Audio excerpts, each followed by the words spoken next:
Welcome. This is yoga for when you are lazy. And boy, oh boy, we all get lazy sometimes. And it's nice to at least do something. So let's be gentle with ourselves and come and join me on your mat.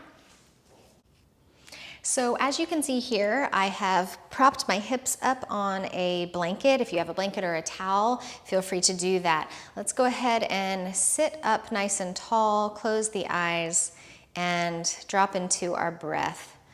So a little more inward focus, less work through the shoulders and the neck and the jaw. We just want to get a little more circulation, adding to our healing and making sure we're taking care of opening ourselves without overdoing it. Take a full inhale and sigh that out. Inhale again. Big loud sigh. Reach your arms out and all the way up above you. And then interlace your fingers, press the palms away from you. Inhale here. And through the nose, exhale and float the arms down. Just one more time like that. Inhale, reach. Interlace, press the palms away. You can take an inhale and exhale, float the arms down. It's like, are we done yet? Wasn't that a lot? Roll the shoulders back and down a few times. Let's go into a little bit of lateral work. Take the left hand down, reach the right arm up and over, lean over. Inhale through center and just go directly to the other side. So lengthening through the side body, opening through the sides of the rib cage. Inhale, reach up, back and forth. Just like seaweed on the ocean floor, just not a care in the world, back and forth. Last time. So a lot of times when we feel lazy, we just say, we're just not gonna do anything, right? And sometimes that's totally fine. Child's pose, you might pad your knees. But if we can get a little bit of movement in, take care of ourselves a little bit more, we generally feel better than if we were sedentary. And you can take your child's pose knees together or separated. You can take your forearms down. You can even walk the arms forward and go further down with the forehead down. It's really up to what feels comfortable to you. So we're staying close to the ground with this practice. And I'm gonna ask that through this child's pose, you might add a little bit of movement. So some people like to go a little side to side with the hips. And some people like to go a little bit more side to side rotating with the rib cage. If you're gonna do the rotation, you have to not take the hands all the way down so much to get more rotation, so the hands come a little bit closer to the body. And you go back and forth with the rib cage here. We'll rise up to all fours. And I promise we're not gonna do a lot of core work today, but we are gonna stabilize the core. So in all fours, draw your organs towards your spine. Reach one set of toes back, and then take everything and push it back, so much so that it presses your heel further back. So shoulders back, hips back, pressing through the heel, breathing and opening through the Achilles tendon and the calf muscles. If you do want more work today, you can tuck the other toes of the knee that's down and then lift that knee. That adds some work, it's doable, but if you wanna kind of be a little more relaxed, don't lift that lower knee. If you lifted it, lower it down, put the other knee down, and just go directly to the other side. Extend the other leg, smush the shoulders, hips back, heel back. Breathe that opening, breathe that stretch. And then if you want to, you can tuck the other toes of the bent knee, lift that knee, and come to a little bit of a hover.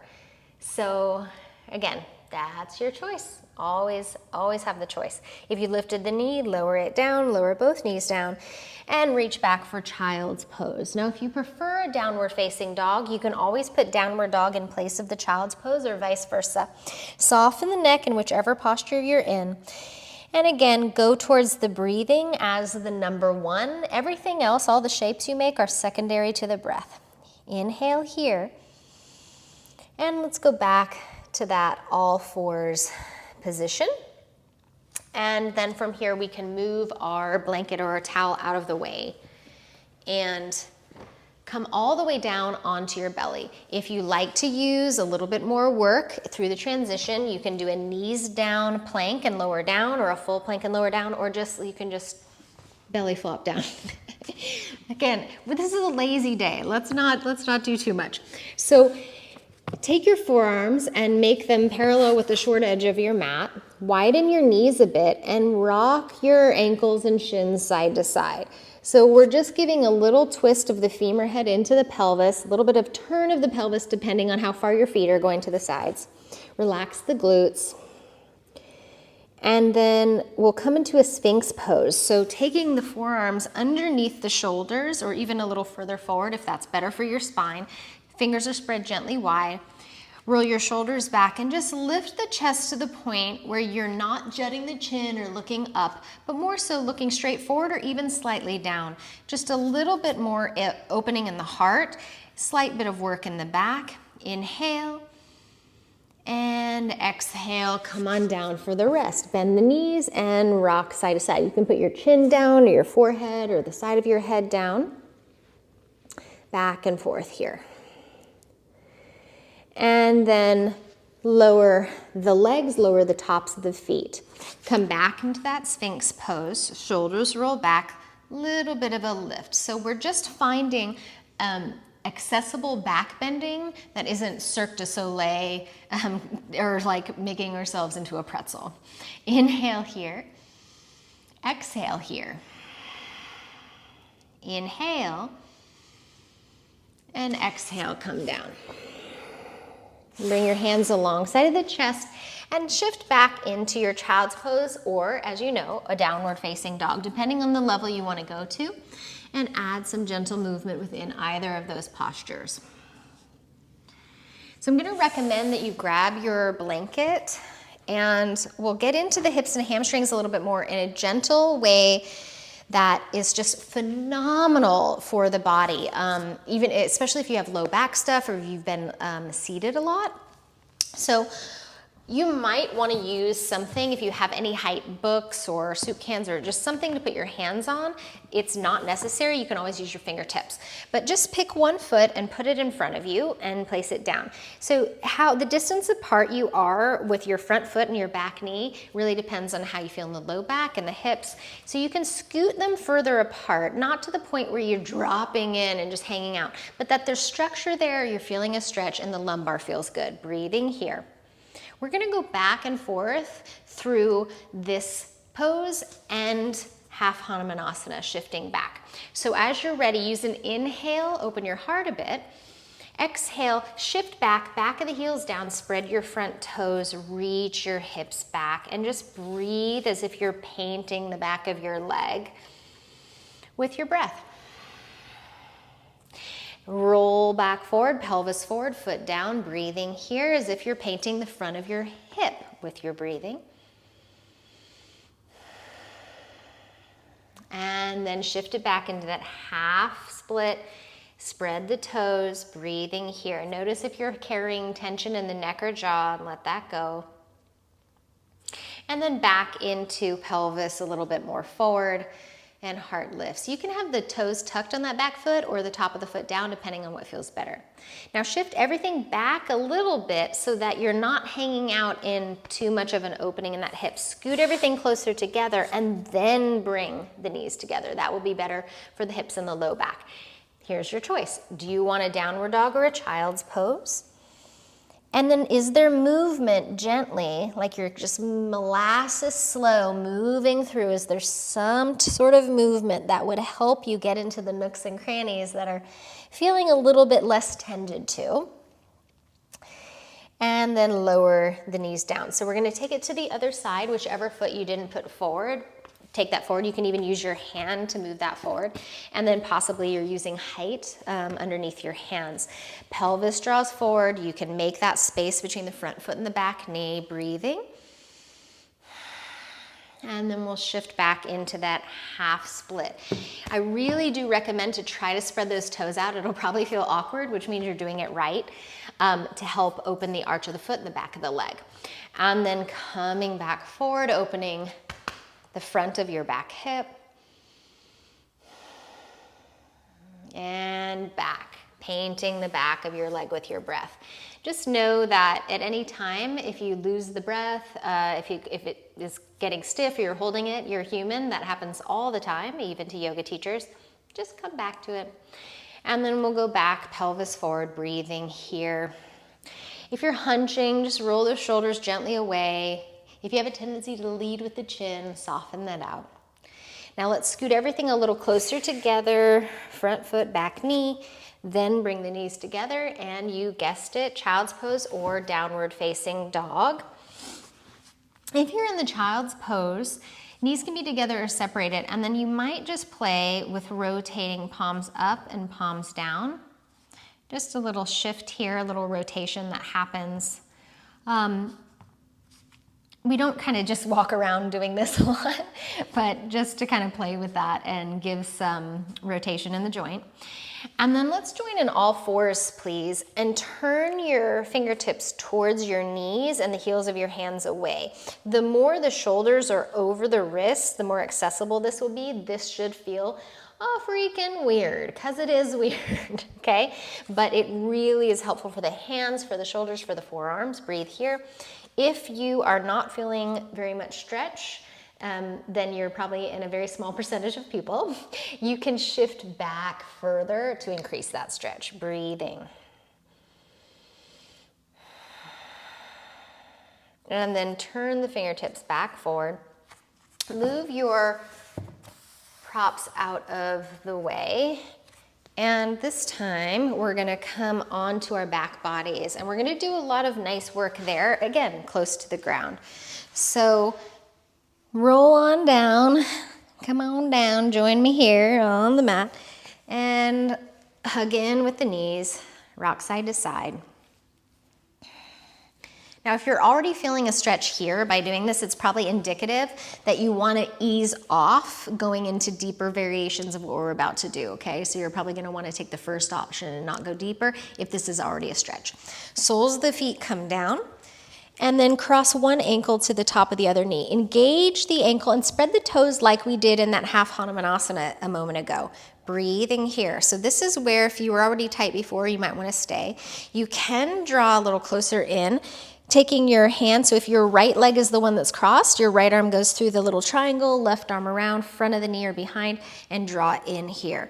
I love to add a rock side to side when I'm opening the hips, because sometimes we stay glued in one position and we're kind of just opening one portion of the hip, versus if we play around with our positioning a little bit, we find other areas to give stretch to. And of course, bring your breath into that. Elongate the back of your neck, set the head back down. So if your chin's jutting up, you can also put a blanket under your head. And then bring both legs up and just shake out the legs a little bit. So the ankle joint is totally slack and released, and you're just doing this lackadaisical kick like you're barely splashing some water. Shake that out. This is good for the lymphatic system. This is great for varicose veins. This is great if you are just feeling like you have tired legs. Kind of wake them up. Good for circulation. And then other side, other ankle. So this one would be my left, crosses to the top of the right knee, left arm through the little triangle, and then interlace in front or behind the back knee. And side to side, side to side. What was that? Side to side. Opening. Again, you can stay right here if this is just like, ooh, that's plenty of stretch. And for some of us, that will definitely be plenty of stretch. Flow your breath through your shape. And then unwind and do your little lackadaisical kicking. This isn't like, I'm trying so hard, or running in place. This is just do, la-di-da, lazy day yoga. 3, 2, 1, hug in. Separate the knees wide. So you're gonna hit a point when you kind of separate them where it kind of feels like, yeah, that's kind of where they're gonna go naturally without you pulling them apart. Go to where it's natural and breathe here and let some softening happen through the groin. Really good again for the lumbar, opening that groin. And if you want, you can alternately now press one knee away and the other knee in.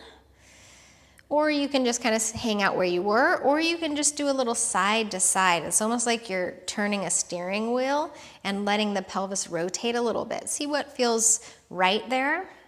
Stick with it. Bring the knees back together. Bring the soles of the feet down towards the floor. Set the whole entirety of your foot down, big toe ball joint roots, pinky toe ball joint, and heel. And the feet are roughly hips distance apart. And now we want to roll, I can't speak, back of your rib cage, rotate the pelvis until the low back, the lumbar and the back of the rib cage are on the ground. And then here, your hands can be on your legs or your belly or down, and just lift about 2 inches up. So we're not going for these big giant back bends today, I promise you. We're just going for a little lift here.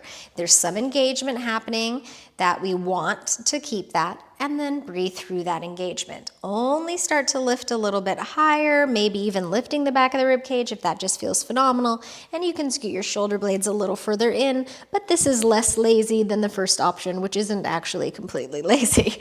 So choose wisely. Inhale here.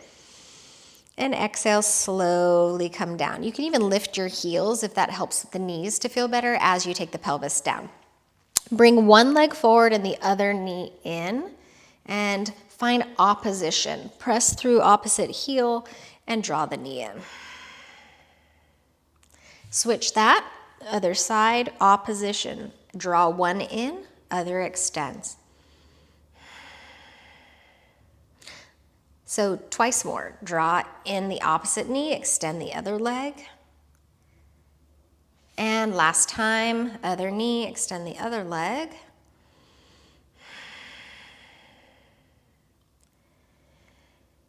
And both knees in, side to side. Point and flex through the toes, maybe through the ankles, maybe rotate. Ooh. Take a yawn. And then bring the legs down, reach your arms back, grab your wrist or the other hand, and just stretch one side a little more than the other. So I'm going to press through my left foot, grab my left wrist, and I'm going to take a little arc over to the right and exaggerate that lateral stretch. And then I'm going to switch, grab the right wrist, press through the right heel, and take that little tiny C shape over to the left, exaggerate that. And then come back to center. Bend the knees, soles of the feet down, tuck the tail, waking up through that core just a little bit to get the low back down, and then just up and down with the arms here.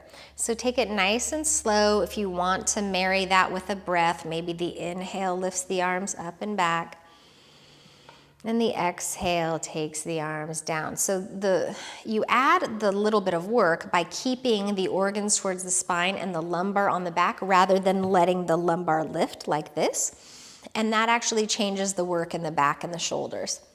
Now keep both arms back for a moment. Inhale. Exhale, lower the right arm down. Inhale, right arm up. Exhale, left arm down. Inhale, left arm up. And exhale, bend the elbows and go really slack. Let the lumbar lift just naturally, natural curves of the spine. Bend the elbows out to the sides and soften through the whole collarbone heart area. Relax the jaw. We want this to be kind of a passive opening of the heart, letting gravity press down on us and assist in that. Adding on a sweet and gentle twist. Let's keep the right knee in. So we're starting it the same way we did before, where we draw the right knee in, extend the left leg, and then roll the right knee over to the left, and I'll scoot over a little bit. And that knee can come to a block, a pillow, the floor. Right arm extends, palm up. No, the knee and the shoulder do not need to touch. Mine are not both touching. I'm getting a nice stretch here. I feel good. They're both hanging out a little bit in space, and that is perfectly fine, okay? Breathing here. Release a little bit more work. We're gonna change this up just a bit. So what I want you to do is add a lot of reach and extend, extend, extend. Really reach as if you're trying to reach the knee away and the arm away. And now soften that completely. Now stay soft again. Come back through your midline. And we'll do that on the other side. First, hug the knees in, then extend. Now keep just the left knee in, extend the right leg. Let the left knee drop to the right. Unfurl the left arm, palm up if that's okay in the shoulder. We go first for that softness. Again, any props that you want under the shoulder, under the knee, add those on. Now we'll go for that increased stretch feeling. So activate that, reach, reach, reach, reach, reach. Find that opposition of knee and arm reaching. Inhale there, and exhale, go back to soft. This is a great practice to do, again, if you're sore, if you are just trying to wake up in the morning, or even if you're headed to bed. Or any other time, come back in. Stretching and staying near the ground and moving your body, usually a good idea. Hug both knees in, rock side to side. And then lay your body down, back onto the earth. Reach your arms back, and let's take a full body reach. Maybe another yawn. Hello. I mean, you can point and flex. You can move the toes around. Wiggle, wiggle, wiggle, wiggle. And then bring your palms, one on the belly and one on the heart center, or maybe both on the belly or both on the heart center, whatever feels good to you. If your lumbar doesn't feel good with your legs extended, let's go back into a bent knee position and breathe here. Inhale to the count of 5. Exhale the count of 5. There's a lot of science behind this 5 inhale and 5 exhale, roughly even 5.5 if you could do that. Slow inhale, roughly, you don't have to be perfect, roughly 5.5 counts on the inhale. And 5.5 counts on the exhale. If you have not read the book Breath or listened to any podcast with James Nestor, look into it. There's so much we can do. Keep breathing. By just changing the way we're breathing, there's so much health that can come to us, even if we don't change anything else at all. Last one, slow inhale. And exhale.